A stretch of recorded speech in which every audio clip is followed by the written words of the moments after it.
um descompasso entre o Deus da Bíblia, que fazia coisas maravilhosas, e o Deus que eu assistia a fazer. E eu achava que esse Deus estava muito econômico, muito pouco presente. E eu chegava a questionar exatamente a realidade desse Deus. Em alguns momentos eu me perguntava como é que funciona isso. Bom, e foi então que eu parti para a teologia em busca de mais conhecimento. Naturalmente que teologia não resolveu os problemas todos, mas foi o passo inicial para que eu pudesse andar em uma outra direção. E a partir de então, eu procurei entender o que Deus pedia para que eu pudesse cobrar dele o que ele prometeu. E eu não queria um Deus da África. Certa vez, lá na África, um milagre. Não, esse Deus não serve. Eu ouvia isso, eu lia nas meditações, mas fazia mal para mim. Um Deus que só funcionava na África. Essas coisas, de alguma maneira, eu estou com 60 anos, pensa em Marcos com 22, 23 anos, né? Bom, a sequência de hoje, na abertura nós falamos um pouco desse Deus real, citamos vários milagres rapidamente, mas hoje eu quero desenvolver isso com mais profundidade. E na outra terça-feira a gente vai abordar de uma outra maneira a continuidade, ainda de forma mais prática. Hoje a gente vai trabalhar com alguma coisa prática, um pouco de teoria. Na outra terça aí a gente entra com isso de uma forma ainda mais prática, ok? Só para a gente ter uma ideia. Então vamos lá.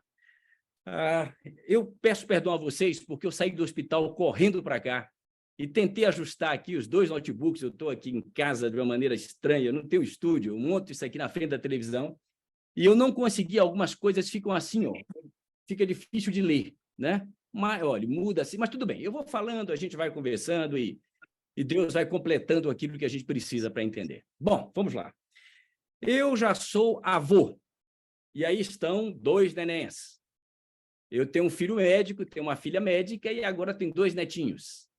E quando eles nasceram, eu me lembrei de Mateus 18, verso 3, que diz assim: em verdade vos digo, se não vos converterdes e não vos tornardes como crianças, não podereis entrar no reino do céu. Eu me perguntava, o que é me tornar como criança?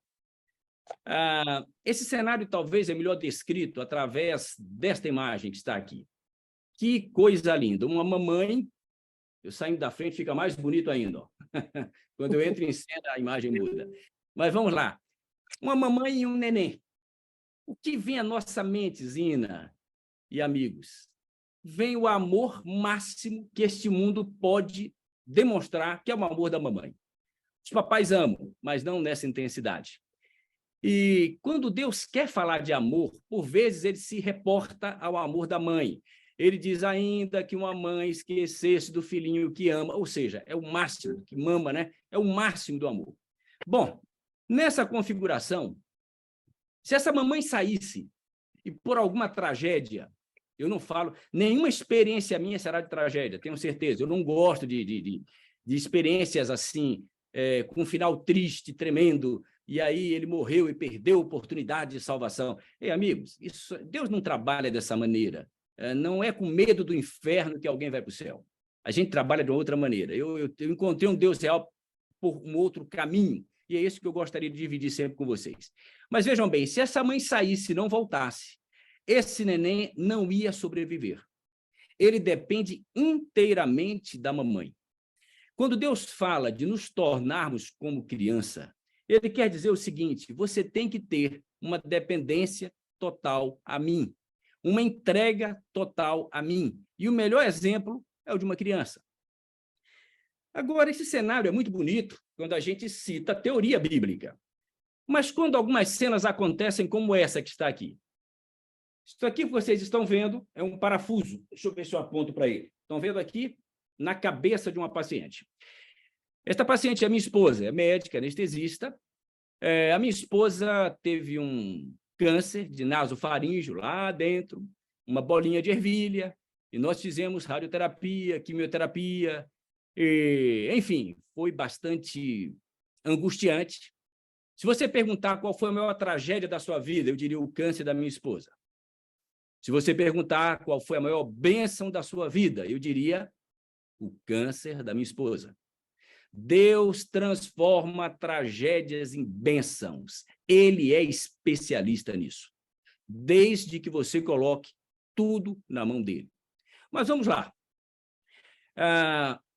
Com a radioterapia, a área auditiva teve uma alteração. Não vou explicar cientificamente para não vai ajudar isso aí, não é necessário. E ela perdeu a audição, quase toda a audição. Então, a minha esposa ouve através deste pininho. Ele fica aqui na cabeça, é um parafusinho que é colocado no osso, e neste parafusinho acopla um aparelho auditivo. E assim ela ouve, consegue conversar normalmente com a gente, e, inclusive, faz anestesia e não perdeu a sua profissão graças a esse parafusinho. Eu orei muito, porque essa perda de audição foi gradativa, e eu clamei muito a Deus, dizendo para ele, onde é que o senhor vai chegar com isso? Porque eu perguntava a Deus com frequência, só quem está ganhando com isso é Satanás, de ter prazer em ver sofrimento. O senhor não se alegra com o sofrimento. E por que o senhor permite isso? Ele não me respondeu de forma direta, mas ele foi fazendo com que eu exercitasse a minha fé. Me sinto feliz por isso. Eu aprendi uma coisa, amigos, nesses anos todos. A fé é uma plantinha que nasce no lajedo. Sabe o que é lajedo? Aquela pedra dura, parece um granito. A fé nasce no granito. Ela não é uma plantinha que nasce num terreno tranquilo, bonito. Não, ela nasce sob, ou seja, abaixo de grande prova e grande esforço.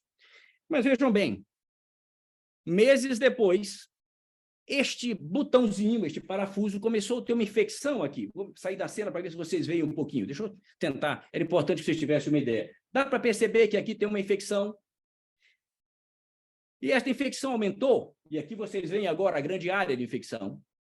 E quando você imagina que o couro cabeludo é muito fininho e logo abaixo dele é o osso da cabeça, deixa eu chamar assim para ficar mais fácil, e este osso não pode ter uma bactéria nele, em contato com ele. E piorou um pouco mais, e eu cheguei aqui tem um buraco, está dando para perceber? E por esse buraco, bem aqui, eu estou bem pertinho do osso. E tudo que eu fiz não impedia essa infecção. E se esta bactéria chega no osso, nós teríamos aí uma osteomielite. E isso é dramático na medicina. E teríamos agora o medo de termos que abrir essa área, tirar uma parte óssea, enfim, tragédia à vista. Eu, então, procurei o melhor especialista que nós temos no Brasil nessa área e mandei para ele todas as fotografias. Na verdade, o meu colega de trabalho aqui, Dr. Belém, mandou. E ele me deu a seguinte resposta, eu tirei o rosto dele. Vamos ver se vocês conseguem ouvir o áudio daquilo que ele responde para nós. Olá, meu amigo, tudo bem por aí? Como é que estão as coisas? Ouvimos bem. Cara, isso daí é o que a gente chama de reação na classificação de Rogers. É um Rogers 4. Rogers 4. Quando tem Rogers 4, é a biofilme. E aí, quando forma esse biofilme, é muito difícil estabilizar essa ferida. Você trata com antibiótico, bioral, cuidados locais, até dá uma melhoradinha, mas não chega a ficar bom, né? Sempre vai ter uma dificuldade. E aí ele continuou, vou ganhar um pouco de tempo. Ele continuou e disse, olha, as alternativas são tirar o parafuso e colocar um novo parafuso no outro lugar. Lembrando que quando coloca o parafuso, tem que esperar 2 meses para ligar o aparelho, porque o parafuso tem que fazer uma osteointegração. E também pode dar no outro lugar outra infecção. Eu comecei a imaginar minha esposa 2 meses sem ouvir. E agora? Onde está o Deus real? Onde está aquele Deus que prometeu, eu estarei com você todos os dias da sua vida, sejam eles quais forem? Às vezes parece que o cenário diante de nós é incompatível com as promessas de amor que estão na Bíblia. Eu não sei se tem alguém nesse momento do nosso grupo passando por uma adversidade grande, mas há momentos em que você olha para o céu e ele parece escuro, e você quer que Deus abra esse céu e fale com você. Bom, vamos deixar esse cenário, Olá, meu depois amigo. a gente trata dele. Vamos agora para o tema mais pesado da história. Nós temos aqui, queridos, 3 níveis espirituais. Às vezes vai ficar difícil de ler, mas eu vou falando para vocês. Primeiro nível, sem compromisso com Deus. Como é que funciona isso? Esta é uma pessoa que ela vai à igreja por costume, mas nesse nível Deus parece muito distante, muito ausente, Deus é muito ineficiente nesse nível, e você não verá nenhum milagre na vida desta pessoa, que vive com Deus com este nível de relacionamento. É o nível 1. Eu criei essa cronologia, ela não é bíblica, mas me permitam usar isso aqui. Nível 2. O nível 2 é um compromisso parcial com Deus. As coisas também não andam bem. Ele vai à igreja, entrega a mente a Deus, mas não o coração. Deixa eu fazer uma separação disso. A mente é a seguinte ideia: eu preciso mudar. Ele racionalmente concorda que tem que mudar. Se você conversar com ele, ele vai dizer que a consciência dele dói. A mente está entregue a Deus, mas o coração não. Ele não tem prazer nas coisas de Deus e ele não consegue, de fato, fazer com que o prazer que ele tem no pecado migre para Deus. Eu explico isso da seguinte forma: ninguém vive sem prazer. Deus nos criou para termos prazer. Adão tinha prazer com Deus. O diabo faz com que o prazer que havia com Deus passe a haver com o pecado. Quando Davi olha Betseba tomando banho, é interessante o nível os absurdos que se sucedem. Ele fala para a guarda real: eu quero aquela mulher. E disseram: o rei, aquela não, escolhe outra. Aquela não pode, aquela é casada. Ele disse: não me interessa. Olha, o pai dela é o Aitofel, é seu conselheiro aqui no reino. Ele disse: não importa, eu quero. Insistiram com ele: mas rei, não pode, o esposo dela é do grupo dos heteus, é um grupo que veio conhecer o povo de Israel, conhecer o nosso Deus. Rei, que exemplo é esse? Ele disse: eu não quero saber dela, nem de Deus e nem de nada, eu quero ela em si. E disseram: mas o esposo dela é um capitão do exército e está na guerra. Ele disse: mate, eu quero. Busca do prazer. Interessante que os anos passam e um dia o velho Davi fala de prazer. E agora ele diz assim, Salmo 1, o meu prazer está... Eu imagino ele fazendo uma palestra, sabe, Zina, nessa hora, que ele falasse: o meu prazer está, alguém fechasse a boca e dissesse: não diz, não diz, não diz. A gente já sabe. A gente tem medo disso. Mas era o velho Davi. Era um Davi de nível 3. E a gente vai ver o que é isso. Ele diz: o meu prazer está na lei do Senhor e eu me conecto com ele de dia e de noite. Percebem que houve uma migração do prazer. O prazer continuou. No nível 2, você não tem esse prazer com Deus. Bom, o que mais? Diz constantemente: preciso mudar isso ou aquilo, mas não consegue efetuar esta mudança. Como entregou sua mente, não muda. Falar sobre Deus causa dor de consciência. Eu saio um pouquinho da frente para ver se dá para vocês conseguirem ler alguma coisa lá atrás. Nesta fase, a pessoa conclui que é difícil ser cristão e, por vezes, quer jogar a toalha, quer desistir do processo, entende que não consegue. E nesta fase não há milagres. Portanto, fase 1 e fase 2 geram infelicidades, questionamentos, um vazio tremendo no coração e ausência de um Deus real. O assunto do passado era o Deus real. Hoje nós vamos analisar esse processo. Tem o nível 3. O nível 3 é esse que eu quero desenvolver agora. É quando a alma entrega total a Deus. Como é que funciona isso? Primeiro, você entrega a mente e o coração a Deus. A mente diz o que precisa mudar e o coração se apaixona por Deus e as mudanças se realizam a partir daí. Há uma promessa na Bíblia.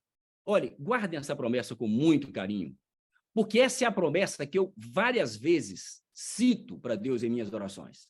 Há momentos na minha vida que eu olho para o céu e digo: o Senhor prometeu, que está escrito em João 14, 21. Não fui eu.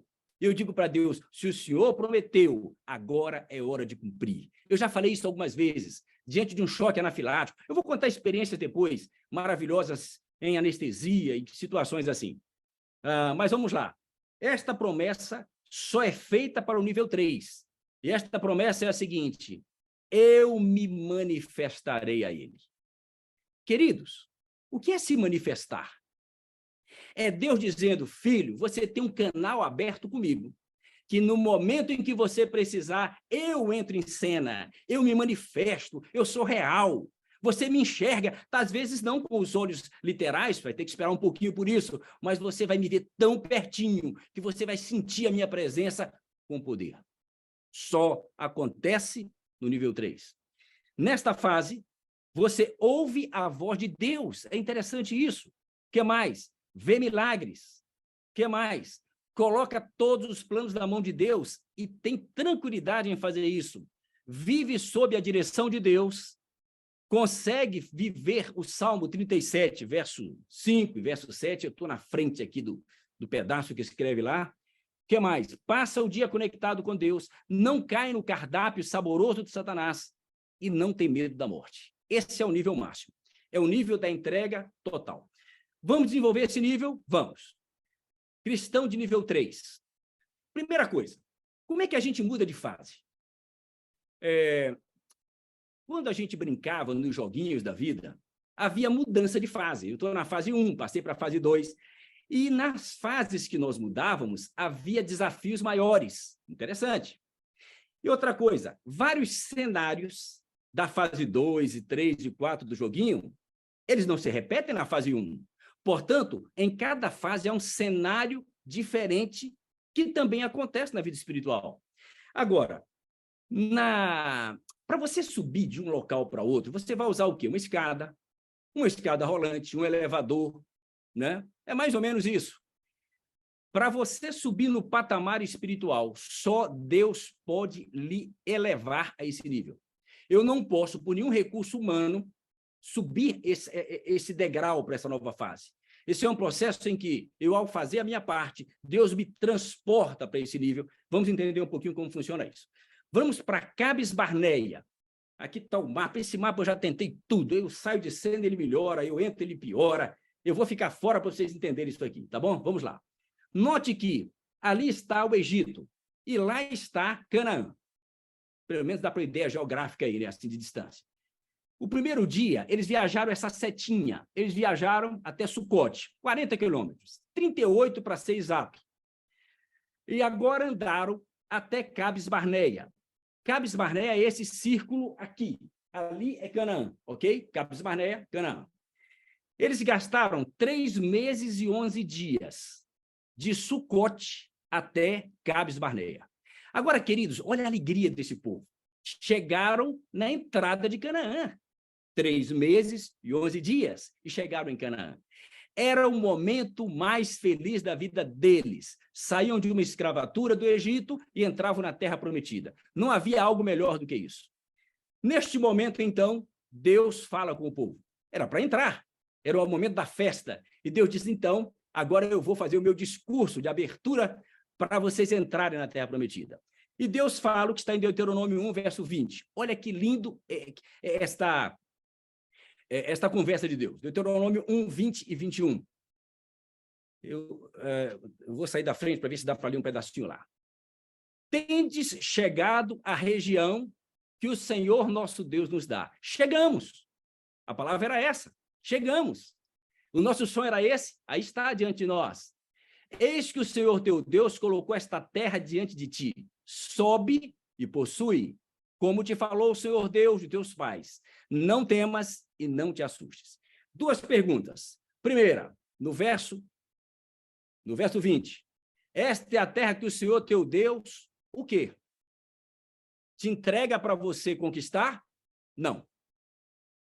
É a terra que o Senhor teu Deus te entrega, mas você vai ter que usar a estratégia para vencer um exército que está aí? Não. Qual é a palavra que Deus diz? Dar. O que é dar? Dar é entregar algo. Se você conquistar pela guerra, Deus não deu. Você que pegou. Se você conquistar por algum recurso humano, não foi uma doação divina. Foi uma ação sábia, capaz, humana. E Deus não queria isso. A terra é que Deus dá. No segundo verso, Deus dá, então, a orientação e diz, sobe e possui, que a terra é de vocês. Era tão boa a cena, que eles não acreditavam que podia ser real. O ser humano não acostumou a ter um Deus real. Ele gosta muito de subir uma escada de joelho para ganhar alguma coisa. Ele não consegue entender que Deus não trabalha assim. Aqueles que estão no nível 3 recebem presentes personalizados de Deus, que não ocorrem na fase 1 e na fase 2. Por que tem milagres? Tem gente que ouve vozes de Deus, voz de Deus. Estou falando de paciente psiquiátrico. Por que tem gente que tem visões E por que tem gente que só assiste o cenário acontecer e diz assim, eu acho que isso não é verdade? Porque não chega onde Deus queria que chegasse. E então, diante disso, eles disseram, olha, é bom demais, mas não dá para acreditar. E então, vamos os espias. E aqui tem a entrada dos espias. E olha que coisa interessante. Eu vou resumir aqui. A terra que nós fomos ver é muito boa, mas não poderemos entrar lá. Primeira conclusão. Por que não? Porque eles são mais fortes do que nós. Porque tem gigantes. Porque a terra consome os seus moradores. Mentira. Olha as inverdades aí. É a lupa do diabo amplificando aquilo quando você não acredita na ação poderosa de Deus.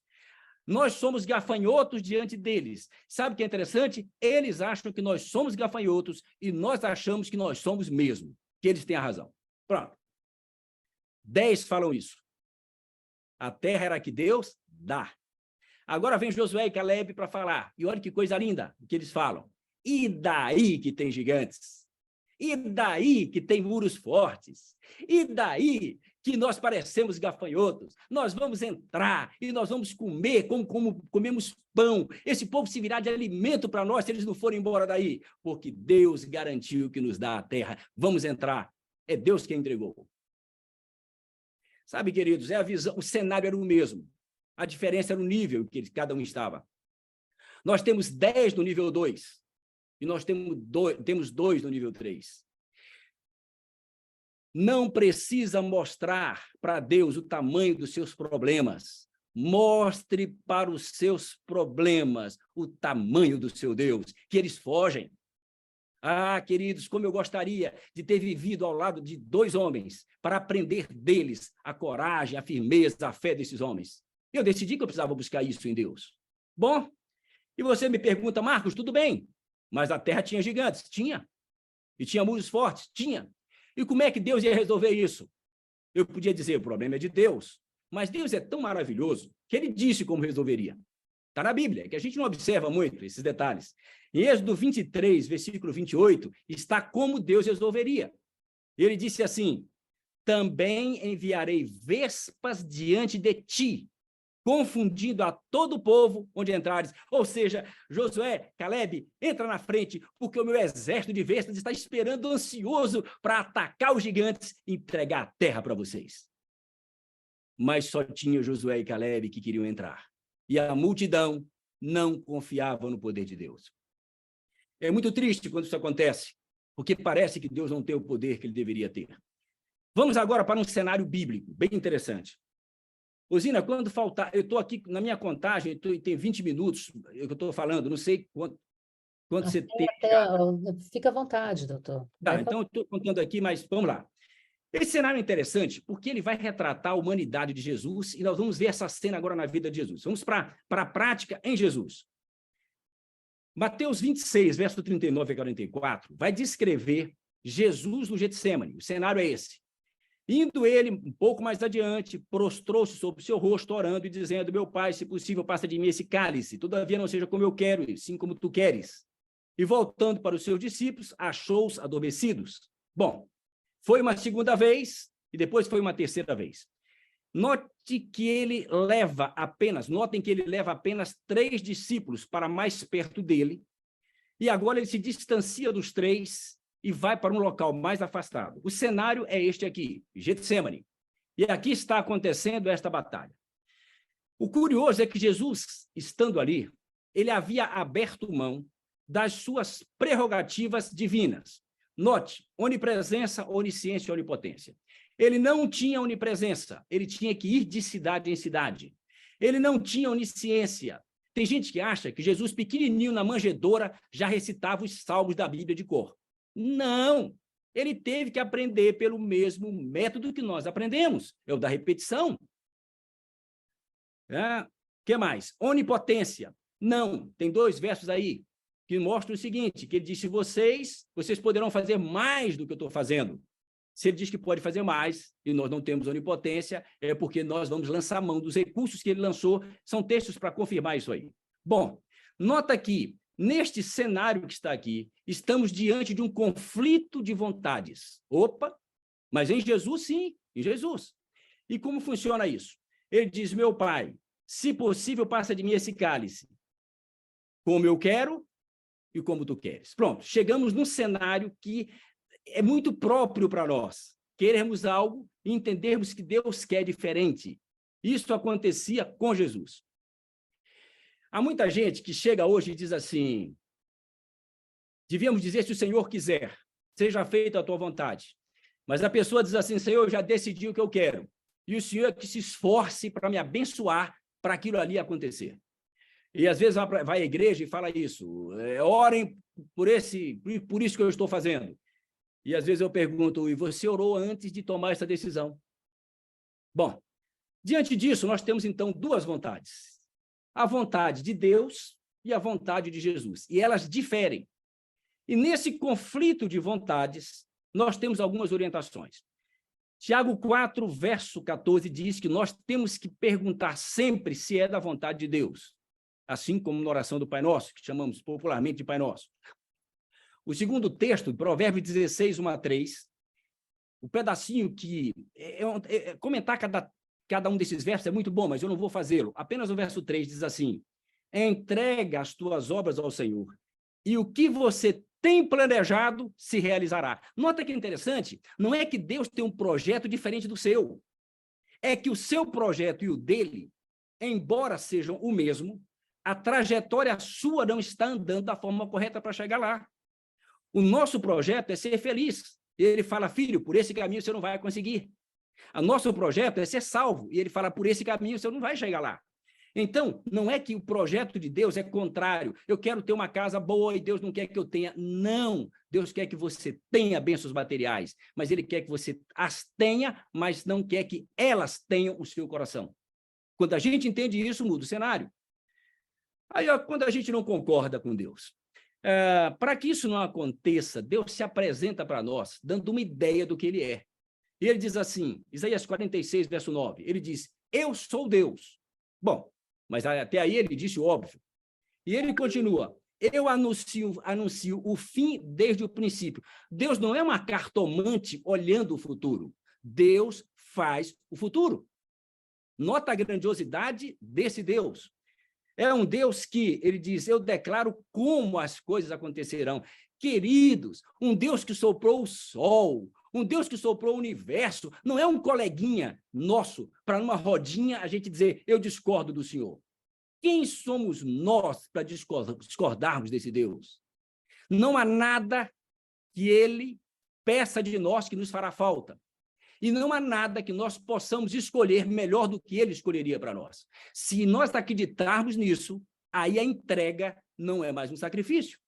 Acontece que existe uma diferença entre a realidade que nós lemos na Bíblia e que nós, até certo ponto, teorizamos e a realidade que nós vivemos. Vamos para adiante. Ele diz, coloque em primeiro lugar, não é se der tempo, é me coloque na frente para que eu realize os desejos do seu coração. Bom, agora a gente tem que mudar o nosso conceito de oração. Temos que rever esse conceito. Deixa eu fazer uma pergunta para vocês. Jesus foi ouvido na oração do Getsemane? Vamos lá. Ele estava ali, ele olha para o Pai e ele fala alguma coisa, ele faz um pedido. A pergunta é, foi ou não foi ouvido? Vamos deixar a Bíblia responder, não é minha opinião pessoal. A resposta está em Hebreus 5, versos 7 a 9. Vamos saber se ele foi ouvido ou não. Diz assim, ele, Jesus, com forte clamor e lágrimas, portanto, isso aqui é o Getsemane, forte clamor, lágrimas, orações e súplicas a quem o podia livrar da morte. Onde é isso? Getsemane. Quem o podia livrar da morte? O Pai. Foi ouvido? Bom, foi ouvido por causa da sua reverência. A palavra melhor traduzida aqui seria submissão ou entrega, e não reverência. A melhor palavra seria entrega. Então, ele foi ouvido? Foi. A pergunta é, o cenário mudou? Não. Muitas vezes alguém diz, Deus não me ouve, porque as coisas não mudaram, e eu tenho pedido a Deus para mudar. Sabem, queridos, a oração, ela ali não era Jesus conseguindo do Pai o que Jesus queria. Ali era o Pai conseguindo de Jesus o que o Pai queria. Muitas vezes, a nossa oração não é para que Deus atenda o que nós queremos, mas para que nós aceitemos aquilo que Ele deseja para nós. E se a gente não tiver esse conceito de oração, de que ela pode se encaixar em um caminho ou em outro, e no caso de Jesus era no segundo, nós viveremos, às vezes, um duelo com Deus. Vamos continuar. Filipenses 2, verso 5, diz assim: tende em vós o mesmo sentimento que houve em Cristo Jesus. Ou seja, faz igual Jesus. Jesus vai a primeira vez e fala. O Pai não responde. Jesus volta a segunda vez. Sabe quanto tempo ele orou na primeira vez? Depois você lê na Bíblia. Essa oração durou 1 hora, porque ele volta e fala para os discípulos: nenhuma hora pudestes orar comigo. 1 hora, provavelmente, pode ser entendida no sentido literal. Pensando em 1 hora de oração, ao final da oração, Deus não fez o que ele desejava. Ele vai a segunda vez, ele vai a terceira vez. Há um conflito de vontades aqui, entre a vontade de Deus e a vontade do Pai.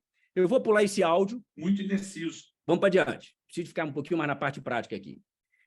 Quanto custa ser um discípulo de Jesus? Quanto custa entrar na fase 3?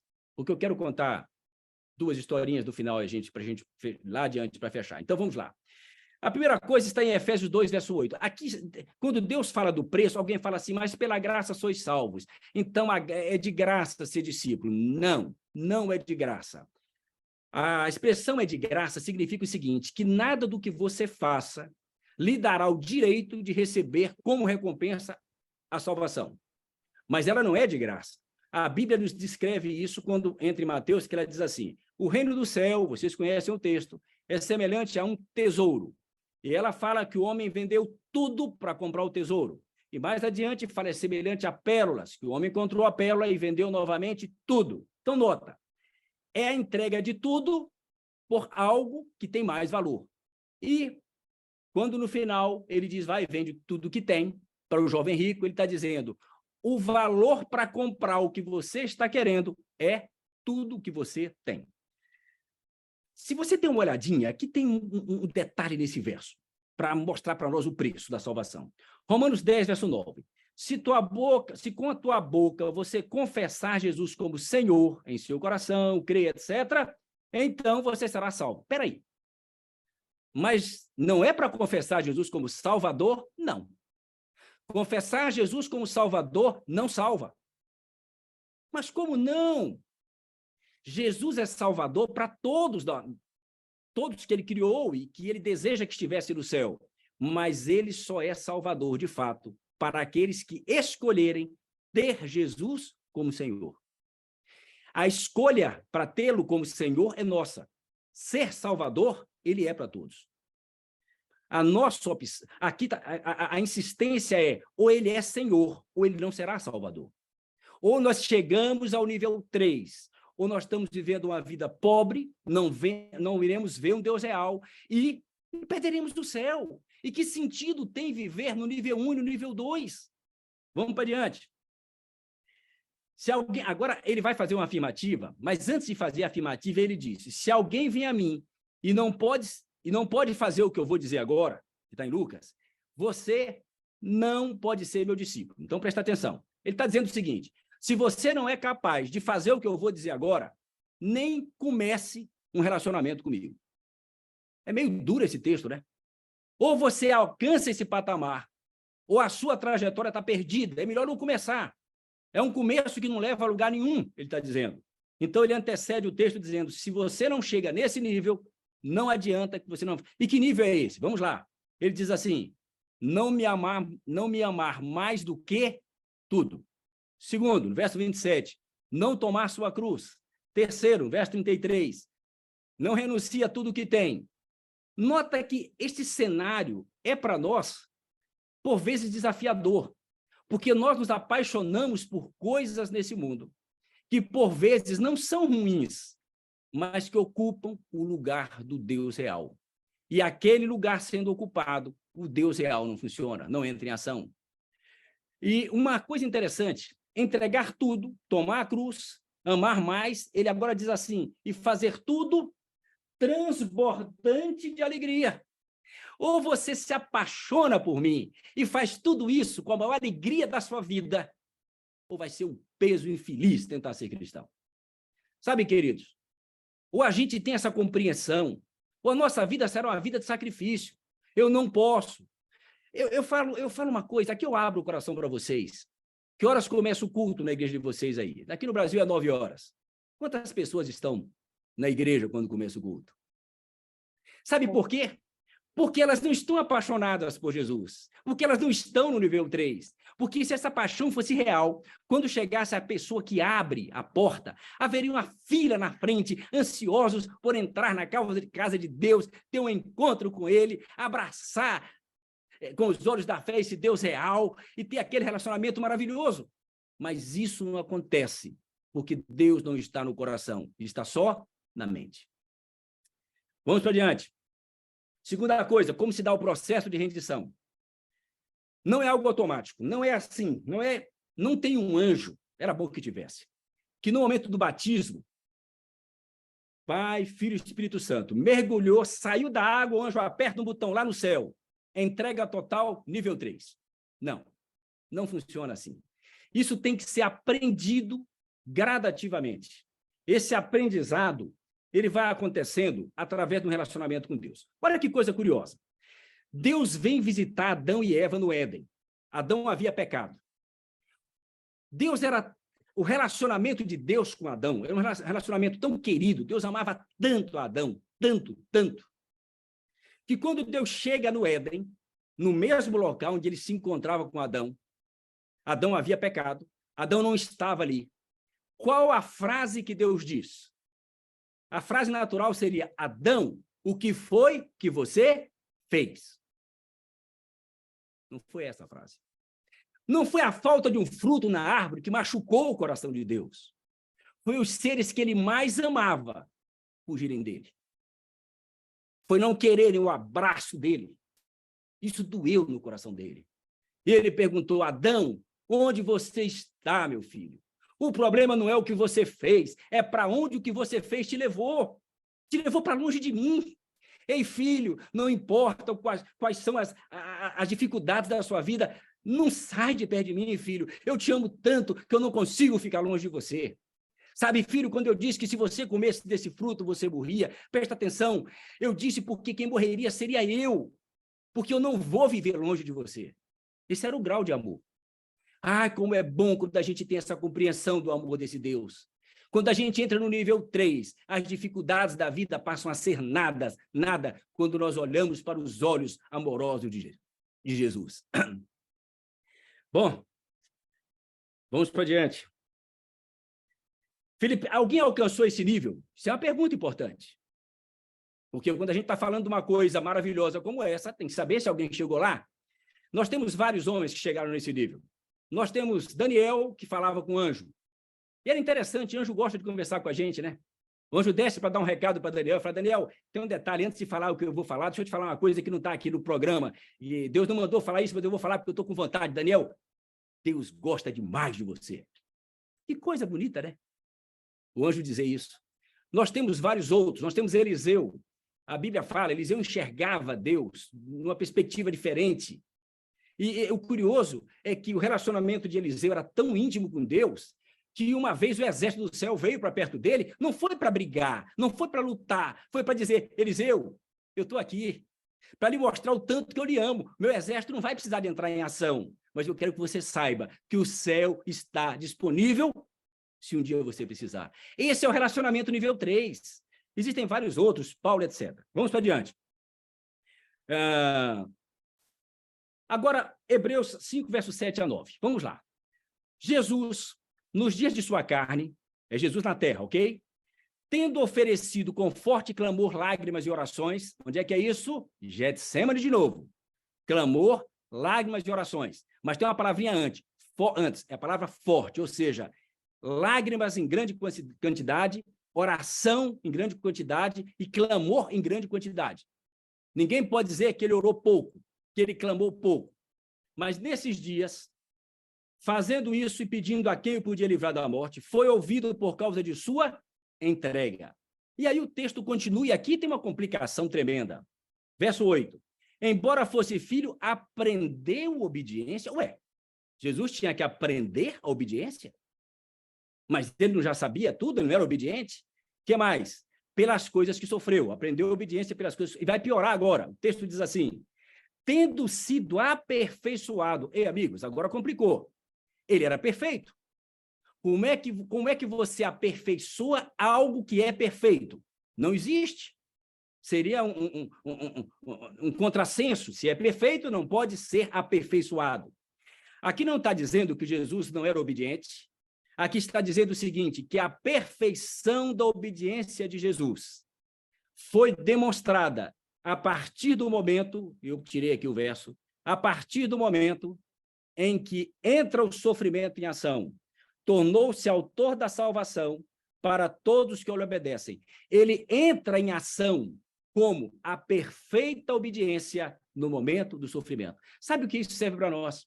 É que a obediência, a prova máxima da obediência, a prova máxima desse crescimento é o sofrimento. É por isso que eu insisto em que a fé é uma plantinha que nasce no terreno mais duro, mais difícil, mais sem água, mais sem esperança. É aí que nasce a fé. E tem uma vantagem, ela nasce com uma força brutal, capaz de arrebentar a maior montanha que está abaixo dela, porque aquela raiz aparentemente fraca da plantinha vai abrindo um buraco nessa pedra até que se torne um espaço e ela cresce cada vez mais. O que eu tenho que render a Deus? Bom, eu tenho que render o meu cérebro e o meu coração. O cérebro é fácil. No nível 2, a gente rende o cérebro. Só no nível 3, a gente rende o coração a Deus. Por vezes, nós queremos proteger alguma coisa que não queremos render a Deus. E Deus só conserta uma vida quebrada se dermos a Ele todos os pedaços. Se não entregarmos todos os pedaços, Ele não coloca a mão. Ele não entra em ação. Eu vou pular um pouquinho essa sequência aqui. Bom, quando você olha a vida de Abraão, a pergunta que a gente faz é a seguinte, por que Deus foi tão mal com ele? Deixa eu abrir um espaço aqui. Sabe o que é difícil entender? Pensa você no lugar de Abraão. Deus vai fazer um pedido que só fez para você e não fez para mais ninguém. Que antes de você nunca foi feito. E depois de você nunca será feito também. E esse pedido é terrível. Por que isso? Será que Deus tinha prazer em colocar Abraão numa situação de tanto sofrimento? Ou era um Deus de amor tentando fazer algo maravilhoso para Abraão? Sabem, Abraão vinha de escolhas erradas na vida. Quando Deus chama Abraão para um projeto, Deus fala, Abraão, esse será um projeto maravilhoso, mas você tem que começar abrindo mão da sua parentela. Deixa a tua terra e deixa os teus parentes, e nós vamos para um lugar, andar juntos, e você será meu amigo, e nós vamos caminhar passo a passo de mãos dadas. Abraão disse, muito bom, mas eu quero levar Ló. Não era isso. Não tinha que levar ninguém. Era deixa a tua parentela. Abraão levou Ló. Vocês já viram quanta dor de cabeça Ló deu para Abraão? Não era projeto divino. Quando ele chega no Egito, para de chover. O que era para Abraão? Desculpe, quando ele chega em Canaã, na terra prometida, o que era para ele fazer? E daí que não está chovendo? O meu Deus real vai providenciar água para mim. Os meus problemas não existem. Eu os levo para Deus. E esses problemas são de Deus. Sabe o que ele fez? Foi para o Egito. Deus não chamou Abraão para o Egito. Abraão sai do trajeto que Deus tinha várias vezes. Um dia Deus diz, Abraão, vou lhe dar um filho. E demora. E Abraão fala, Senhor, tem um problema. Minha esposa, o útero não funciona. Deus diz, o problema é meu. E passa um tempo mais, e ele ora para a esposa e fala, sabe, querida, Deus está demorando. Parece que o projeto dele, por alguma razão, não está acontecendo. Vamos ajudar Deus. E ele olha aquela Agar era muito bonita. Como é que eu sei que a Agar era bonita? A Agar foi um presente que o rei deu para ele, a escrava mais bonita. E, bom, deixa para lá que isso aqui já está entrando numa área que não faz parte da parte teológica. Mas, enfim. E agora Abraão anda por um caminho que Deus, de novo, não aprovou. Vocês estão vendo como Abraão não era o pai da fé? Abraão era fraco na fé. Ele era um mau exemplo de fé. E nessa sequência, há um momento em que Deus diz para Abraão, já tentei tudo, filho, mas você não chega no nível 3. A única alternativa que eu tenho para colocar você no nível 3, para nós chegarmos àquele nível em que eu prometi que chegaríamos, é mudando o cenário diante de você. É por amor a você, porque um dia as pessoas se reunirão na internet para ouvir uma mensagem que vão falar sobre você, mas para isso, Abraão, o cenário vai ter que mudar. Quando você olha a vida de um outro que Deus agiu, que é a vida de Jacó, parece ter sido muito difícil para Jacó. Primeiro, olha o absurdo da história, uma noite de luta. Amigos, não era mais fácil, no início da luta, ele já perguntava, me diga uma coisa, com quem eu estou lutando? Ele saiu para orar, e aparece alguém. Ele diz, que você é meu inimigo, você quer me machucar? Qual é o seu projeto contra... Ele não conversou. O medo era tamanho. E este medo fez com que ele olhasse um amigo como inimigo. Olha o nível. Outra coisa curiosa, ele não estava andando com Deus. Mas que andar com Deus infeliz é esse, que você não confia nesse Deus? Ah, mas o meu irmão é Esaú. E aí eu falo igual Josué e Caleb, e daí que o meu irmão não me ame? Deus me ama. Queridos, você tem que olhar para a adversidade e dizer, e daí que ela existe? Eu tenho um Deus real. Ele está acima disso. Ele não é um Deus quando tudo dá certo, não. Ele é um Deus quando as coisas parecem dar erradas. E quanto mais errado der, melhor será, porque vai ter milagre. Aqueles que andam com Deus na adversidade máxima assistem milagres. Vamos para adiante. Sabe o que é curioso? Olha o nível de falta de fé.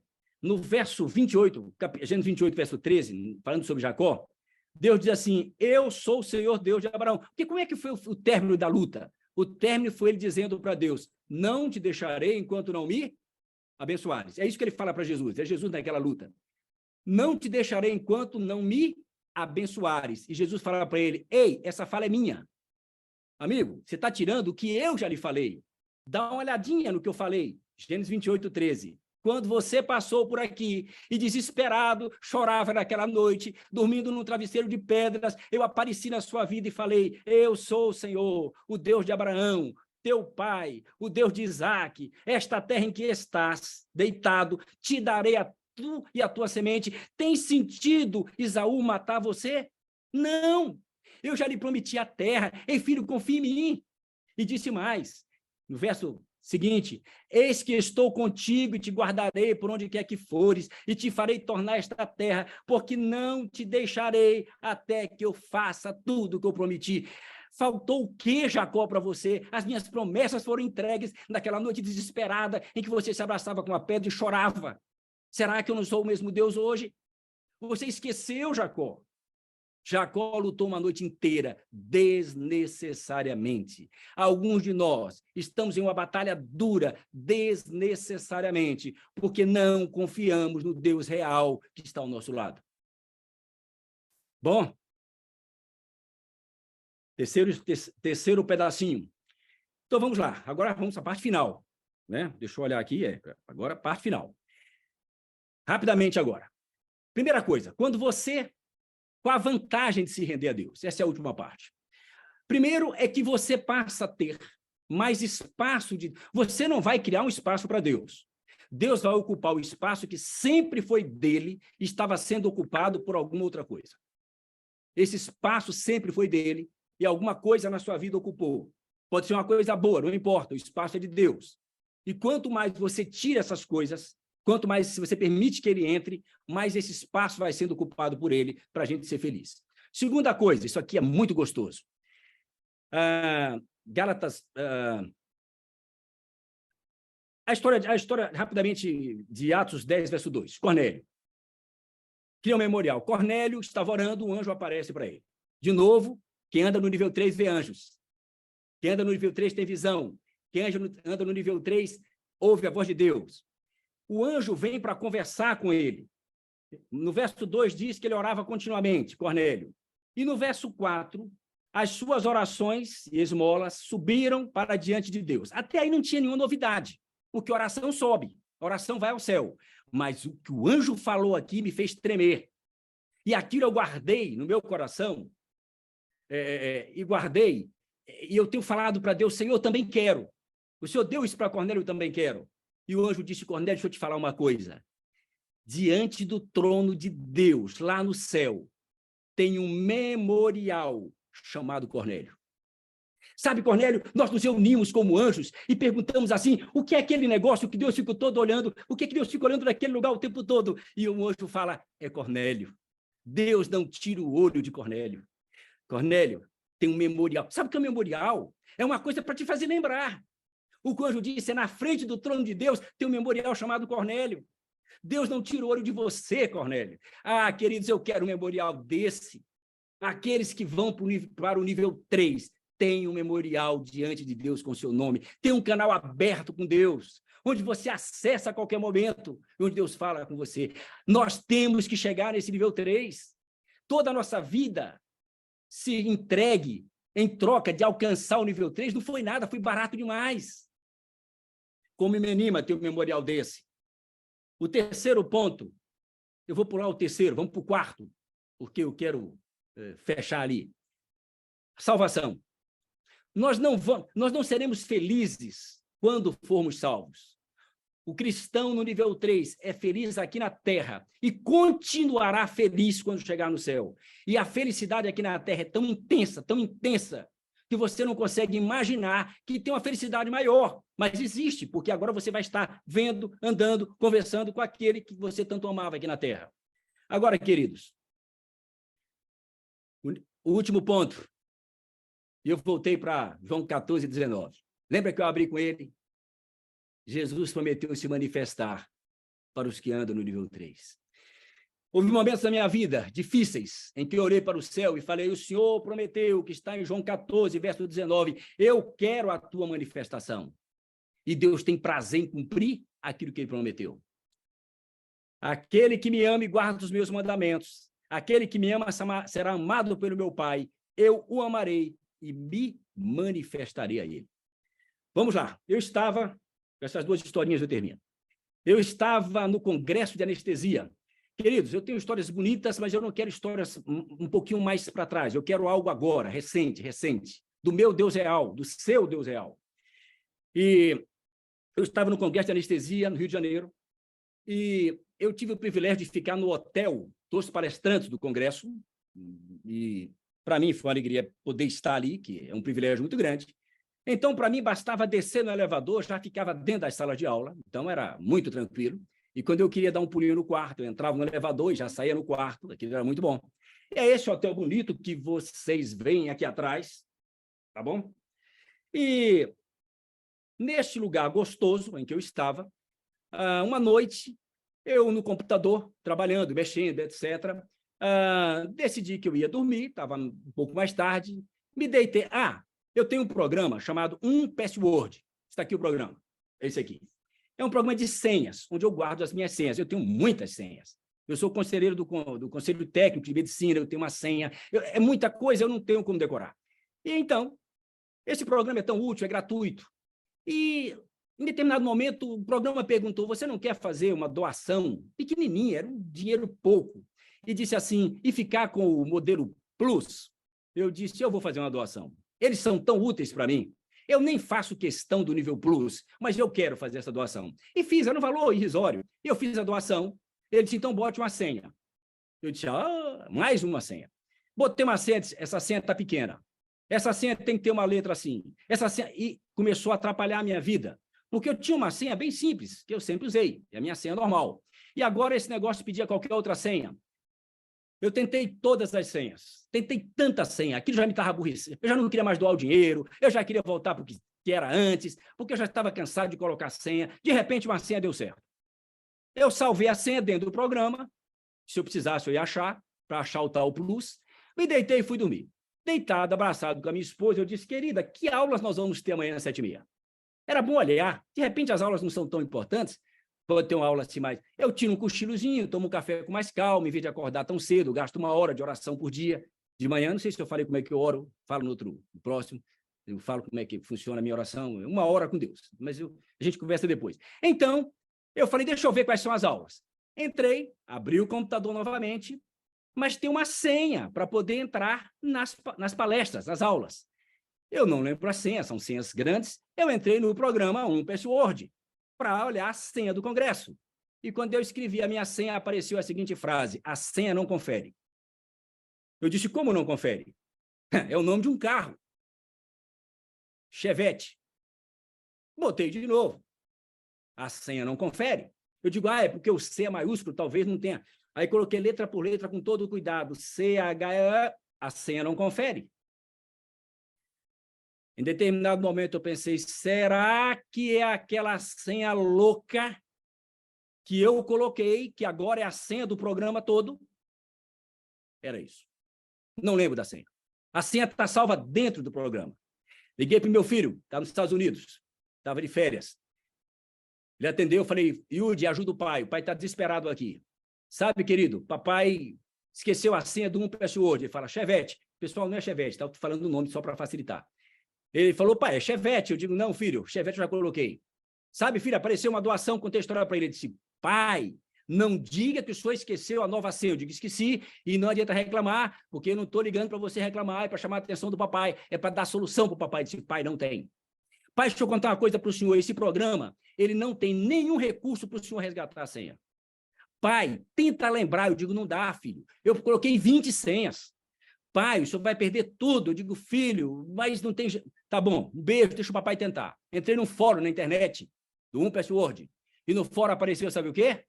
Centenas de pessoas escrevendo, esqueci a senha do password, o que eu faço? A resposta era igual, você perdeu tudo.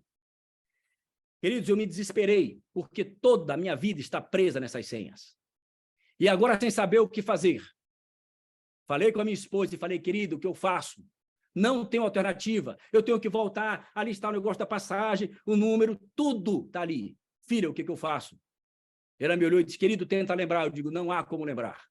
Eu vou conversar com o meu Deus real. E eu me ajoelhei. E ali, ajoelhado, eu clamei a Deus. Tem uma diferença entre orar e clamar. Orar é obrigado pelo alimento, me deu uma boa noite. Clamar é quando a única alternativa na sua vida tem que vir do céu. Isso chama-se clamar. Clame a Deus. E naquela hora eu clamei a Deus. E eu falei, Senhor, me dá um sonho. Eu vou dormir agora. Me dá um sonho. No sonho o Senhor fala a senha para mim. E eu vou escrever a senha. E aí de manhã cedo eu coloco, Senhor, que maravilha que o Senhor responde às orações. Eu conheço, eu testei, funciona. Senhor, me dá a senha. Eu preciso da senha. Eu vou dormir. Acabei de orar, deu aquele alívio. Me deitei, abracei a minha esposa. Dorme que eu quero ver. Não dorme. Não tem como dormir. Por mais aconchegante que fosse o abraço dela, não tem como dormir. A angústia da senha me tirava o sono. E depois de passar um tempo rolando na cama, eu me levantei. Ela já tinha deitado, eu estava dormindo. Eu me sentei no mesmo lugar da cadeira e falei para Deus, Senhor, não vai dar para esperar. E eu me ajoelhei de novo. E agora eu clamei de novo e falei, Senhor, eu quero assim agora. Não dá mais, não dá, eu não consigo, eu vou ficar a noite toda acordado, o Senhor não vai poder me dar um sonho. Senhor, eu preciso da senha, por tua misericórdia, não por mérito, o Senhor sabe que eu não tenho, mas porque o meu prazer é saber que nas horas difíceis, o meu problema é o problema do Senhor, e eu quero ter o privilégio de um dia contar isso, de que o meu Deus real é capaz de atender orações como essa. Clamei, me levantei, sentei na frente deste computador que vocês não veem, mas é este aqui, ó, que está fazendo a programação, coloquei os dedos no teclado e falei, estou esperando a senha. E passou 30 segundos. E passou 1 minuto. Eu disse, Senhor, eu não tenho pressa. Eu estou esperando a senha. E passaram-se 2 minutos. E passaram-se 3 minutos. E eu disse, eu fico até de manhã, Senhor. Eu estou esperando a senha. E, queridos, no silêncio daquele momento, uma voz clara e limpa, falando bem pertinho do meu ouvido, disse, Marcos, lembra que eram 10 dígitos. E aquilo era tão real, como se tivesse um amigo ali pertinho. E eu olhei para frente, eu falei, 10 dígitos, Senhor? Peraí, mas 10, não ajudou muito. 10 dígitos, não me lembro, 10 dígitos, a outra era menor. 10 dígitos, como 10 dígitos? Não, mas 10 dígitos não vai, peraí, deixa eu ver aqui, mas como 10 dígitos? Peraí, eu me lembro que eu tentei tantas senhas. Eu acho que teve que um momento que eu coloquei uma senha bem comum, bem fácil, e saí acrescentando zeros até fazer 10. Será que... Mas não pode, não deve ter. Aí coloquei aquela senha bem fácil e botei 0, que é o 7, 0 mais um 0 era o 8, botei mais um 0, 9, mais um 0, 10 e teclei. E quando eu apertei, o programa abriu para a honra e glória do meu Deus. Sabem, queridos, aqui talvez você consiga ver. Não sei se vocês enxergam. Eu tenho 122 senhas no meu programa. Eu as perderia todas, mas o Deus real diz que ele é socorro, bem presente na tribulação. Esse é o nível 3, eu anseio por ficar no nível 3 toda a minha vida. Eu entendo que há momentos em que a gente desce para o nível 2 e a gente tem que, nesse momento, olhar para os olhos de Jesus e derramar lágrimas e dizer, me puxe de novo para o nível 3, porque eu nunca serei feliz distante do Senhor. E você diz, Marcos, tá bom, já pode terminar. Sim, eu sei, já vou terminar. Mas e a cabeça da sua esposa? E o buraco? E a osteomielite? E por que nada funciona? E por que as coisas têm que acontecer com tanta dificuldade se você anda tão perto de Deus? Se você busca tanto a Deus, se você se dedica tanto a Ele, por que Deus deixou uma bactéria fazer isso na cabeça dela? Por que Ele não entrou como Deus real aí? Sabe, queridos, às vezes o inimigo testa a nossa fé, porque não é Deus quem manda a bactéria. Mas quando algo acontece, ou você acredita em Romanos 8, 28, de que contribui para o seu bem, ou você vai se revoltar contra Deus e vai descer para o nível 2. O médico disse, não tem jeito. Tem que tirar o pino. Eu fiquei muito triste. Na minha hora de oração em casa, eu conversei muito com Deus. Eu falei, eu tiro o pino. Senhor, o meu problema não é tirar o pino, não é ter a minha esposa surda por 2 meses, não é fazer com que ela, quem sabe, até deixe a anestesia. O meu problema é que eu não posso ter a minha fé balançando, e parece que alguma coisa está querendo balançar essa fé. Senhor, tem misericórdia, firme esta fé, ela não pode balançar. Saí daqui, fui numa farmácia, comprar álcool, porque eu jogava sempre álcool para lavar, depois pomada, depois curativo, depois... Triste, não tem como dizer que eu estava triste. Não é pecado ficar triste. Não é pecado chorar. Jesus chorou, se entristeceu, mas ele se manteve firme ao lado do Pai. Cheguei na farmácia, chama-se Drogazil. Perguntei à moça onde é que fica o álcool. E ela me disse, olha, naquela prateleira lá embaixo.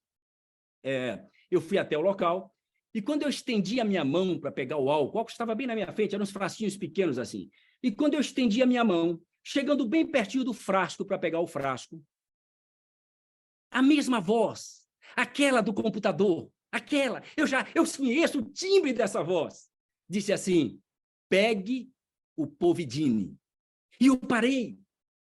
E não havia ninguém em volta de mim. E eu falei, mas o Povidine não funciona mais. O Povidine é uma mistura iodada que a medicina não usa mais. O Ostoberém não usa Povidine, já usei no passado. Hoje tem coisa melhor, a gente não faz mais isso. Eu estava usando coisas melhores. Eu já tinha levado a minha esposa na equipe de infecção hospitalar. Eu tinha tentado os caminhos humanos. O Povidine não é um caminho que é recomendado medicamente. E aquilo, a minha mão parou e disse, o Povidine, não adianta o Povidine. Mas era muito clara, a ordem era limpa, pegue o Povidine. E eu, então, peguei o Povidine e peguei o álcool. E trouxe os dois para casa. E cheguei em casa, coloquei um pouco do álcool e aquilo no meu ouvido, o Povidine, não é o álcool. Eu, então, enxuguei o álcool e derramei o Povidine. E a minha esposa disse, o que é isso? Eu disse, é Povidine. Ela disse, mas não funciona. Eu disse, querida, vai funcionar. E no dia seguinte, Povidine de manhã. E à noite, são 2 vezes ao dia, Povidine de novo. Queridos, aquele buraco de infecção estava chegando no osso.